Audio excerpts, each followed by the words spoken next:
I would like to start by asking you how would you describe your role at the PPI in the sense what are your main objectives and duties as a director? Okay, so as a director I have overall responsibility for all of the work of the PPI. The PPI itself is an independent research charity and our main aim is to provide an evidence base around pensions and retirement income in the UK. At the time of the Pension Commission's reforms, I was research director at the PPI, and there my role was mainly involved in putting together the research programme and working with the researchers on all the individual research pieces as well. So I've got quite a detailed research background, as well as now looking after the organisational side at the PPI. How was the establishment of the Pensions Commission seen in the PPI in the beginning? What were the initial thoughts around the Commission? To be honest, they're a bit mixed. I think that one of the reasons that the PPI was set up was because there was an acknowledgement amongst the pensions industry and the wider stakeholders in that group that there was a need for some major reform in the pension system. And in fact, the PPI was set up by a kind of prior commission to the Pensions Commission called the Pension Provision Group, who then set up the PPI to look at providing evidence. So it was a kind of welcome in a way. We were quite, I guess, uncertain as to what the Commission would actually look at because the terms of reference were initially very strongly focused around kind of voluntary saving versus compulsory saving, and we weren't sure that was the right question to look at.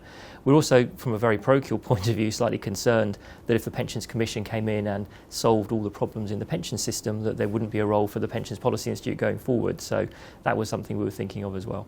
The Politics of Pension Reform report published by the Fabian Society back in 2006, you have made a very important point to build consensus on objectives first, methods later. Yeah. Can you tell us a bit what that is like, to build consensus on objectives?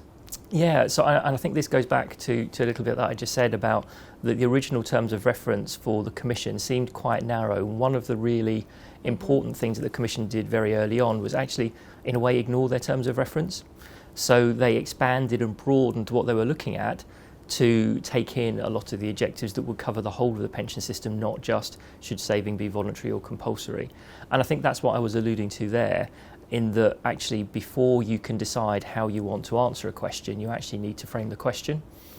And I think what the Commission did very well was it spent a long period of time not just building up consensus about what the answer should be, but actually trying to build up consensus about what the question was. And so the evidence base they put together in the first part really helped them to set out what the objective should be for the system, and then get everyone to agree about those objectives, and then it's easier to demonstrate that what they're proposing meets those objectives or not. But unless people know and agree where it is you're trying to get to, it's very hard for them to agree that what you're suggesting is the right way. Do you agree with the view that the Pensions Commission managed to achieve a wide and solid consensus? Yes, I think so, definitely. And I think the evidence there is that the policies that they proposed are still in place. Now, the pensions are a very long-term game, so kind of when people, from the time they go into the system to the time they leave the system, 60, 70 years. And so we're only looking back, so that the Commission reported in 2005, so it's only 14 years ago that they reported, but the fact that we have just completed kind of putting in the major proposal from the Commission of Automatic Enrolment, and there's still cross-party consensus about the way it operates, I think is almost unheard of in pension terms. So 14 years is a long time in pensions policy, and so for us to still be working to basically the same template and the same policy that the Commission proposed is I think a really good indicator of how strong that consensus was. What do you think was about this particular commission that made a consensus happen? There were a number of different features, and I have to say that it wasn't always evident that they would reach that consensus. Okay. It wasn't an easy process going through kind of 2003 to 2005. There was a kind of wide range of views and some concerns, I think, about the direction or the way that the Commission was operating. But I think what made it work were firstly the individuals concerned themselves in the Commission, and I think actually it was really important that you had that right mix of expertise and characteristics between Lord Turner, as he is now, Baroness Drake and John Hills. I think they had the right credibility with the stakeholders. They are all very rigorously evidence-based, and I think that really helps. And I think the way in which they went about, as we've just talked about, building up that consensus around the objectives first before even starting to contemplate what the right solutions were, I think really helped people to at least get behind the idea of the Commission and the way it was going to operate. I think they spent a lot of time working with all the stakeholders to try and find out what they wanted and to try and help educate them as well. I mean, one of the things often forgotten about the Commission was that before the Pensions Commission, the official view of all political parties was there would never be any further increases in state pension age. Yeah. So by the time the Commission had reported, it was pretty widely accepted that state pension ages would be going up, and that's only over a relatively short period of time, and that was purely by weight of evidence and by explaining the situation. So that the way in which they worked was quite an important way in determining that they could build up that consensus and that it would last. Can you remember any of the concerns around the Commission? Initially, the main concerns were that actually there wasn't enough consideration being given to state pensions in the terms of reference of the Commission. At the PPI, we'd done work as soon as we started to try and understand what the landscape was, and we identified the bigger problem was actually with the state pension rather than the private pension system, because it didn't provide a foundation for any private pension system to operate on. So we had a strong feeling that actually you needed a better state pension foundation before any private pension reform had a chance of working. But that's where over the period of time between 2003 and 2005, the Commission actually took that on board. So I think in some of the evidence sessions that we had with them, the Commission were very focused at that stage on kind of what's the private sector responses here, whereas we were trying to suggest that actually the private sector responses needed to come after you'd done state pension reform. So what the Commission did well was that they didn't have a specific proposal necessarily for state pension reform, but had put in place some objectives and a long-term goal for where they felt the system needed to go in order for their recommendations to work. So I think being able to do that actually increased the level of consensus again and help people to buy into what the solution was. Do you think that this consensus has been maintained, considering, for example, 2014 pension freedoms reform? Yeah. What do you think about this? It's difficult. I don't think that the Commission, when it was reporting, had any idea that there would be any real change in that area. And I think the 2014 changes, when they came in 2015, have actually, they're quite a fundamental challenge to the way that we think about the pension system. For the Pensions Commission, it was very clear that the purpose of the voluntary, as it still remains, although with a kind of soft compulsory element, pension system was to allow people to save to provide themselves with an income in retirement. And in fact, the whole way they judged the success of their system was by looking at a replacement rate, so how much income people had when they stopped working compared to how much they had when they were working. The way we now think about retirement and income in retirement is not just income in retirement, it's assets in retirement. And the kind of fundamental challenge now is that the system is just starting to evolve around how to enable people to have the assets to live in retirement, but giving them choice and flexibility over how they use those assets. I still don't think there's necessarily a consensus around that particular element. And I think there are still major challenges. We don't really know how well that will work in future. We know how it's going so far, but the people who have been through the system aren't really typical of the people who are going to be coming through the system later on. Lots of people still have income from the state pension and from defined benefit schemes, and so their defined contribution decisions aren't as important yet as they will be in the future. And the work we've done at the PPI has highlighted there are a lot of gaps in the way that which individuals approach the system, how they understand the system, how comfortable they feel in the new system. And so there's still a lot of work to be done to make sure the system works well for them in the future. So I guess there are still elements of difference of opinion around those, as there are around the majority of bits in the wider pension system. But I think the key framework, which came out of the Commission's report, so the kind of stable, stronger foundation delivered by the state, which is less reliant on means testing, I think there's still pretty strong consensus around that. The question as to how high it is and how it's indexed is starting to get a more political discussion, and there may be some changes around that in the future, but not at the moment. And automatic enrolment and state pension age increases are the other two key planks of the Commission's recommendations, are still, I think, subject to cross-party consensus. Again, the state pension age one, there are differences around the edges, and I think that's partly to do with the changes in life expectancy which have come through since the Commission, that has meant that there's now more divergence in life expectancy, whereas the Commission was expecting there to be convergence in the distribution of life expectancies going forward. But the bit that still has the most consensus around it, I think, is automatic enrolment. And I was part of the automatic enrolment review in 2017, one of the co-chairs of the advisory board, and it was really instructive how all the way through that process and after the recommendations were made, very little political discussion about any of the recommendations or any of the operating of the system. There are still views amongst different parts of the industry as to whether automatic enrolment has gone far enough, but I don't think there's anyone who's really doubting that the actual structure of automatic enrolment is the right one for the UK going forward. Why do you think there is solid consensus on automatic enrolment? I think because the evidence base which the Commission put forward made it clear that we needed something. And that a purely voluntary system without this element of automatic enrolment or compulsion was not going to deliver enough. And I think that's now kind of broadly accepted. And I think it's because the alternatives have difficulties with them. So the obvious alternative to automatic enrolment will be compulsion. There are still advocates, especially those with experience of the Australian system, who think that compulsion is a better way of dealing with it.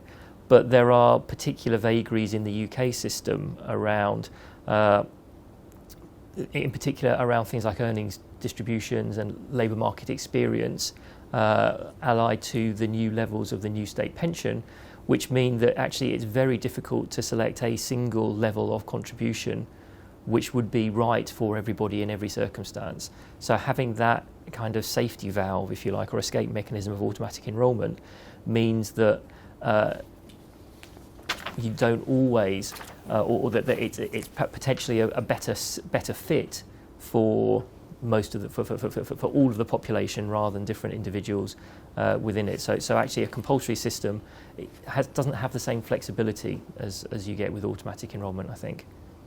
Do you think that the hard compulsion of automatic enrolment is unfit to the UK welfare state? Yeah, it could do, but I think it would have challenges. So I think that there are still concerns that, especially given some of the economic circumstances people are in at the moment, that saving is not always the right thing for everybody. And automatic enrolment, we have to bear in mind, doesn't cover everybody in the workforce. Only those earning above £10,000 are automatically enrolled. It doesn't cover all income at the moment. We're hoping it will do. One of the recommendations of the automatic enrolment review was to cut from the first pound rather than from about £6,500 as it is now. I think the bigger problem with compulsion is almost a political issue. It's because this was something that was, I think, very apparent at the time, kind of in the early 2000s, but may not, but I think probably is still true today, that compulsion is seen as similar to taxation. So actually, if you have a compulsory system, you could either do it through the state or you could do it through a private pension system, but both of it means that people have no choice over where that money that money is taken from them. And the argument against compulsion that was around at the time of the Commission, and I think would still hold now, is that people see it as a bit like taxation, and the UK is still on a trajectory of lower taxation rather than higher taxation, as the most popular opinion amongst the population, I think. So as soon as any political party recommended compulsion, I think they'd find it very, very, very challenging. It's very easy to portray that as a tax, even if it's not. It's still owned by the individual in the same way that automatic enrolment pensions are owned by individuals. But I think just having that option of choice, even if people don't make choices, and we know that automatic enrolment has been very reliant on inertia, and very few people have changed from the defaults. Just being able to do that actually makes it more palatable than if you're told you have to do it and you have no choice. Can you go back when there was the proposal of automatic enrolment? What were the views before it was implemented? There was still uncertainty. I think the actual process of the implementation of automatic enrolment was fairly tortuous. So it took quite a long time from when the recommendations were made before it actually started. I think the precise design of automatic enrolment was difficult, and I think because it was being implemented afresh, and there were lots of concerns, and not everything else had happened. So you have to remember, when automatic enrolment was being put through in legislation, there'd been no real changes to the state pension system. There were some things to make it slightly better coverage, but it was still at a relatively low level. It wasn't the single tier pension that we have now, or the new shape as part of that. So there were still concerns over who should and shouldn't be saving, even more so back in those days. So that led to, I think, some of the design we have around only being applicable to people earning over more than £10,000, to not having contributions from the first pound. Some of these, what now seem to be complications in the system, I think came about because automatic enrolment came in before the other changes that were being made. And so that did mean that there was a lot of uncertainty as to how well it was going to work. Firstly, the more complex it's made, the harder it is to administer, and it was not clear how small companies who up until that point had no interest and no interaction with pension saving at all would be able to cope with that. And I think there was still a lot of uncertainty as to how powerful inertia would be. So, for example, when we looked internationally at other systems, and fortunately for us, New Zealand had just started to implement them, that they copied the idea from the Pensions Commission but introduced it much more quickly, because they're a much smaller economy and able to do that. So there was some evidence there that we could look at coming through. But everything we looked at seemed to suggest that the opt-outs would be higher than 10%. And so we had a range of different options. I think the very best we thought it could be was 15, going up as high as 30, and probably expecting it to be somewhere between 20 and 25%. And at that level, you start to think, so who is it who's opting out, and what impact does that have on incomes in retirement? So it wasn't a foregone conclusion that it was definitely going to work. And so there was a lot of interest into what the experience was going to be as soon as it came in. Even when it was introduced, though, right the way through, there's always been, oh yeah, it's going really well, but you'd expect it because it's the larger companies that already have pension schemes going first. It'll be different when you get to the medium-sized companies that don't have schemes, and then but they've got HR departments and they can operate it properly. It'll be different when you get to the really small schemes, and then it's really different when you get to the people who are kind of self-employed and have one member of staff. But actually, it's been pretty consistent right the way through, and I think partly through design, partly by accident. I think. By accident? In the phasing and staging has worked really well. I'm not sure it was necessarily designed with that in mind, but it has worked in the way that it's actually been implemented. And I think that's all you can hope for, really. The phases from the big employers to the small ones helped a lot to make it successful. Yeah, I think it did. But I think what's interesting is that there were a couple of changes to those timetables as they went through, which I don't think were anything to do with trying to ensure the success of automatic enrolment. It was more to kind of give more breathing space for other reasons to different sized companies, and to, in some instances, in the increase in contributions, also to reduce the cost of the government of things like tax relief. So they wanted saving to increase, but not necessarily so rapidly that there was a cost to government in doing that. So that's my interpretation of what's happened. That might not be the interpretation of the government departments and the people who are implementing the policies, but things happened for a number of reasons, but whatever the reason was, this actually worked out pretty well. Can you see any positive outcomes from the establishment of a state workplace pension provider? Yes, no, definitely. And again, Nest is something which was seen as really necessary at the time. The pensions industry was not so happy. Yeah, no, I think it was always a difficult decision. I think that the government, I think rightly, had a concern that the pensions industry back in 2008 or whatever it was not really set up to deal with a large increase in the numbers of savers who would potentially be smalling relatively small amounts of money. They'd never historically been the target market for the insurance industry and the pension providers. There were one or two notable exceptions, but they were very industry specific. So, for example, BNCE had a stakeholder pension which was designed for flexible workforces in the building and civil engineering industry. So they actually were working in a low-cost, fragmented market in exactly the same way as the rest of automatic enrolment would, but they weren't open to everybody. And so the concern was that there wouldn't be enough capacity within the existing industry to cope with, firstly, the very large number of employers who would need to start operating automatic enrolment and find schemes to operate them. So I think it's something like 1.4 million employers, which is a very big increase on the ones that were currently operating. And the individuals in some of those employers just would not be attractive to the industry. And so the offerings that they would get might actually not be that good or beneficial for them. So there was a feeling that they needed, firstly, a kind of a provider who would have, as part of its terms and conditions, having to take any employer who wanted to go to them. So if they couldn't find anywhere else, there was always somewhere where they could open up a pension scheme for their staff, and where they could actually target what they wanted on people who are likely to be in there. So they could actually design a scheme that would work for the people who weren't as attractive to the rest of the market. So I think it was a really important element to do that. What actually happened was that the creation of Nest actually changed the market in itself.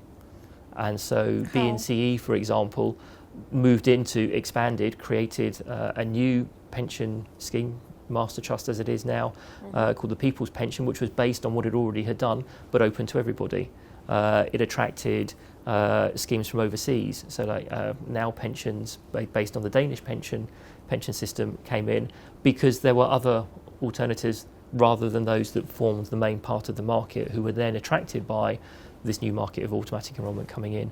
But still, Nest had an impact on the way that those schemes looked, the way that they operated, and I think in the long term what the outcomes for individuals are going to be, because it kind of helped kind of almost set a precedent for how schemes would have to operate in order to be part of that market.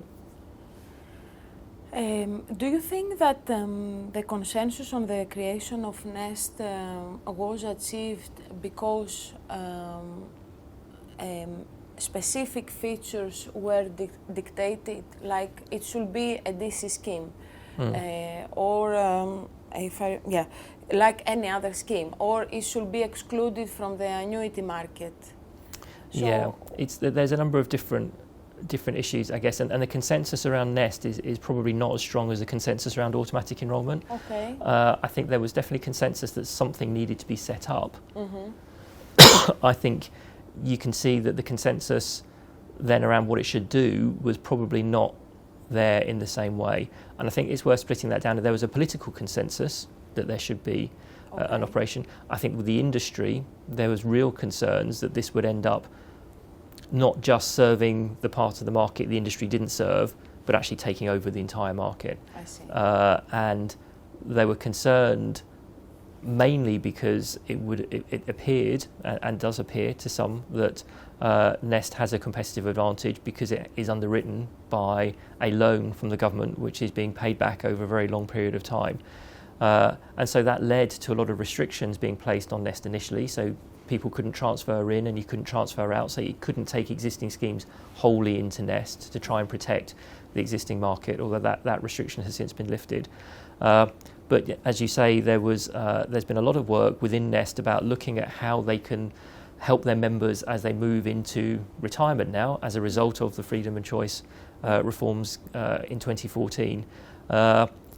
And again, there is a lot of concern amongst the industry that Nest would have an unfair advantage in being able to do this because it doesn't have the same competitive capital requirements that market players would have in doing that. So I think what that they would argue is Nest have got time and scope to develop this because they're not having to raise capital in the markets because they're using a loan and would end up just paying it back at a different rate. And there's a real tension there because there's a market issue, and I think there is some merit in the argument that Nest are able to do things more easily because they don't have the same competitive pressures that other providers might have. Mm-hmm. But at the same time, if you're looking at it from a consumer perspective, it's not clear that the market would operate in as efficient or timely manner as Nest might be able to do in providing or leading with solutions that are in the interest of consumers. Mm-hmm. So it's quite a tricky policy issue, one which at the moment the government has come down on the competition side and said actually Nest shouldn't be able to do this, but I'm sure it's one that will be revisited at some point in the future, especially when more Nest members get to the stage where they need to be doing something and they need a solution that works for them.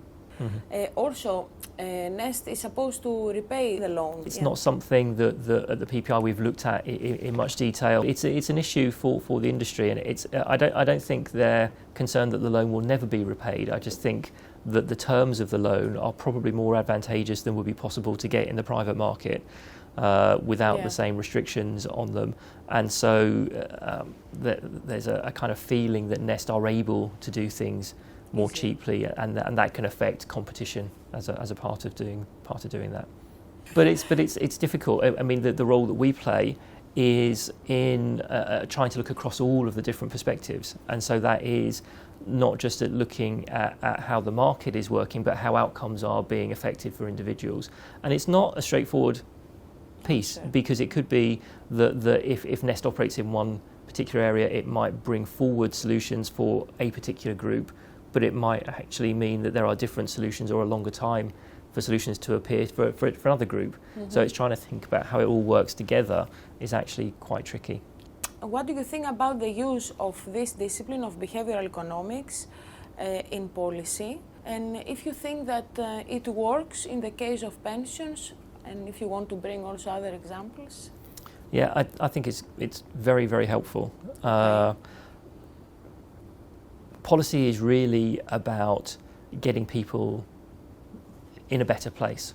That's the whole reason we do policy, is to improve outcomes for them in one way or another, either to keep them healthy, to protect them, to give them money in retirement, all these kinds of things. Policy is there to improve lives. It's much easier to improve someone's life if you work with the way they would naturally operate anyway. And the big benefit of automatic enrolment is this inertia and this nudge that it's completely flipped the equation, that if they now do nothing, they end up doing what's in their best interest, rather than if they do nothing, they ended up losing out. So that's really important. I think the behavioural element is still not as fully implemented in all policy thinking as it should be. Mm-hmm. One of the examples we've talked about already is the freedom and choice, where the big selling point of that policy is giving people choice about what to do, where we've already established that actually choice is a really bad thing. Not for everybody, but for some people, because it's a complicated choice, it's something they don't have experience of, it's a really important, in some cases, one-off decision which can affect the rest of their lives, and they are not equipped to make that choice. Even if they feel really happy doing it, you're not going to know for 5, 10, 15, 20 years whether it's worked out for them, and by that stage it's too late. That doesn't mean that the policy itself cannot work, but it means you need to support the policy and think very carefully about how these decisions are framed, what the default options are, if you like, what happens if people can't make decisions, what's there for people who actually don't want to make decisions. So I think it doesn't mean that you can't give choice, but I think it means that you need to think carefully about how choice operates.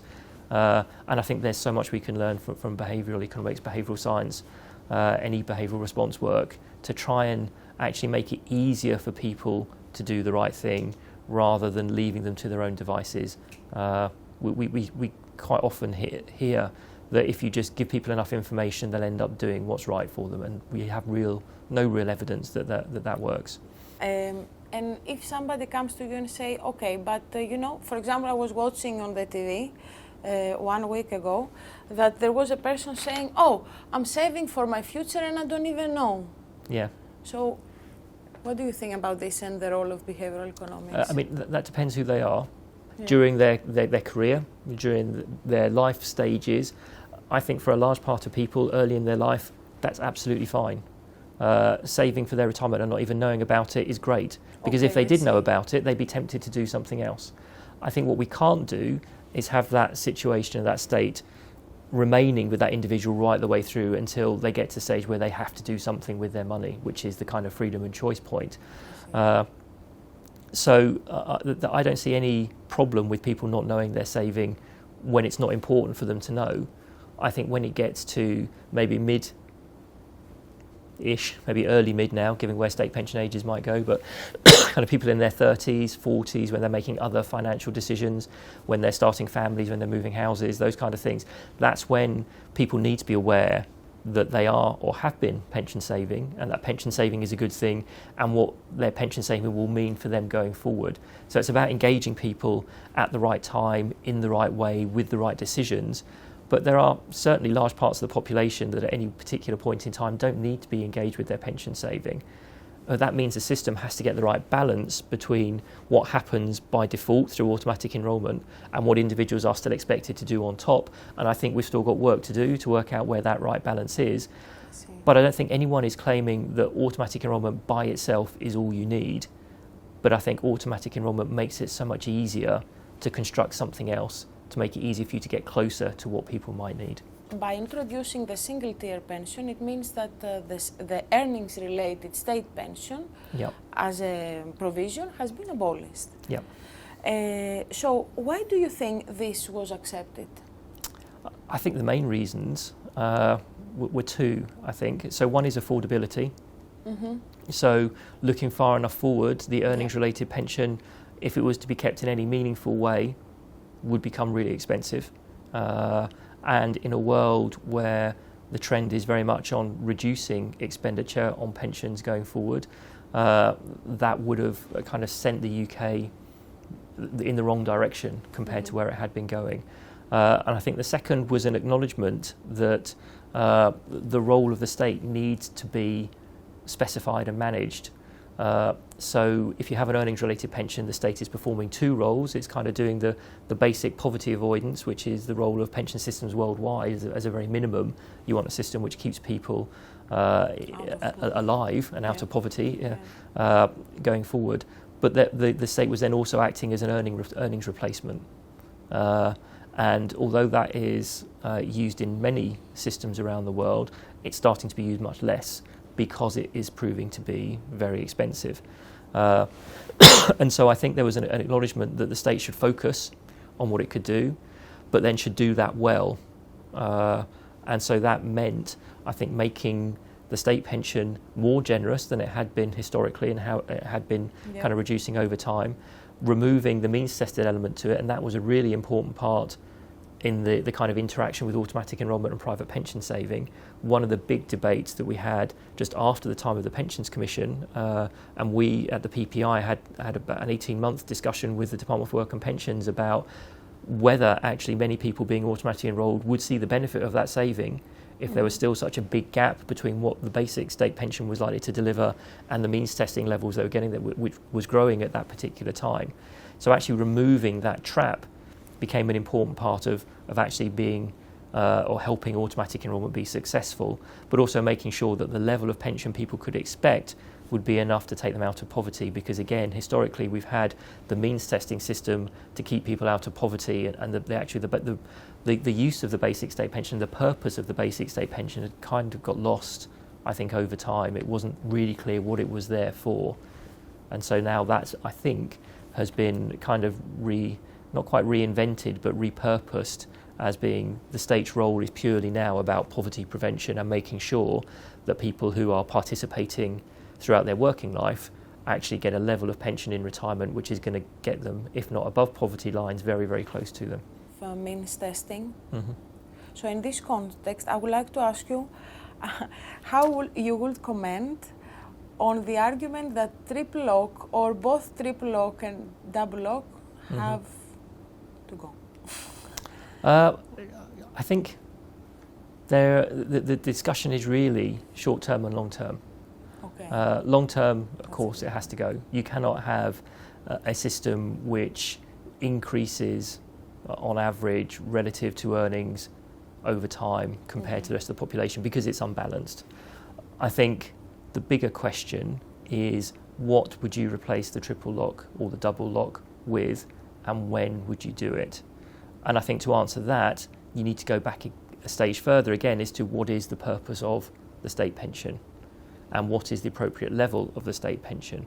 So even now, I think we're still not back at, as a proportion of national average earnings, the equivalent of the basic state pension in 1977, I think.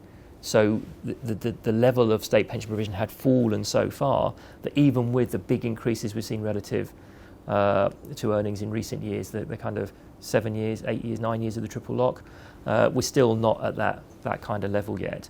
And the level of the new state pension internationally is still very low. Now that doesn't mean that it's not the right level, but I think it means you need to consider that. You need to consider what is coming from the state, from the private pension system, and when, because don't forget automatic enrolment, although it's been around since 2012, we only finished the implementation programme last month. Yeah, exactly.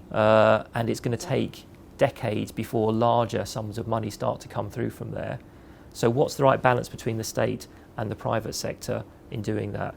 And I think I think forward-looking, it's a question of what's that balance and where should it be? And you should almost be saying, okay, where do we want the state pension to be?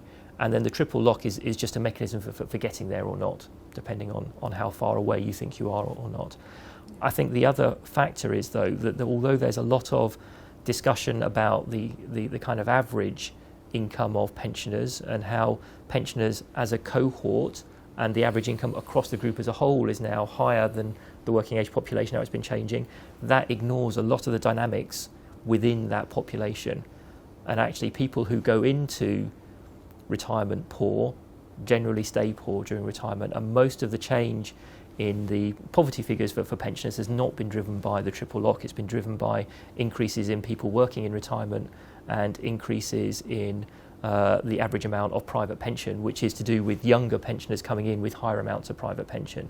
So actually, if you look at individuals within that group and how their incomes have changed over time, they're not seeing really strong levels of growth. It's probably stronger than in the working age population, but then the working age population has been potentially artificially lowered for the last 10 years or so, and so it's not likely that would always be the case. So why there is the argument, if the triple lock or the double lock go, then this will restore to an extent intergenerational equity between the working age population, where benefits have been cut, Yep. and the pensioners. Yeah, it depends how you define intergenerational equity. And I think that if you talk about how much money is spent now on the different generations, then there's an argument for that. You can see that kind of on the face of it, it looks unusual for one particular group to be protected in terms of benefits and one not to be protected. Although you can argue that the group that's been protected have no choice. They will never leave retirement in that sense. They will always be there. The people who are on the working age benefits, it may be a temporary state for them and they may be able to get back. So there are differences between them, but you can see why people would argue for 10 years now we've been protecting pensioner benefits, but we've not been protecting people of working age. Is that the right way to use the resources we have now? Mm-hmm. I think the mistake that people often make about the kind of longer term intergenerational equity is assuming that if you end the triple lock now, that's beneficial for younger people in the future, because it isn't. It just means it's just a change in it's a different distribution of resources that they're going to need. So we did a really important piece of work, 2013 I think it was, which looked at what the range of outcomes would be for individuals if all they did was save the minimum in automatic enrolment. So the real purpose of this work was to look at, is the minimum contribution enough to give people an adequate retirement income? But what we did as part of that is, because there was uncertainty about the future of the state pension, was to use either an earnings-linked state pension or a triple-locked state pension. And actually, whether we used an earnings-linked or triple-locked made the biggest difference to individuals retiring in 50 years rather than the contribution level. So if we remove the triple lock in 2020. I think actually when we did the work, we assumed we removed it in 2016. Then an individual entering the labour market at that point and going through the whole system in automatic enrolment would need to save 4% of band earnings more to replace the triple lock. So what that means is, instead of paying higher national insurance contributions now to pay for the triple lock, they'll end up paying lower national insurance contributions but needing to make higher individual pension contributions themselves right the way through their life to replace what they're not going to be getting from the state in the future. So That's the working age population needs to pay more to support themselves in retirement because there's less coming from the state. So it's more a balance between state and private provision and the method in which it's delivered rather than necessarily an intergenerational transfer in one sense or another. I would like to ask you if you can think of other areas of welfare whose reform has not been successful.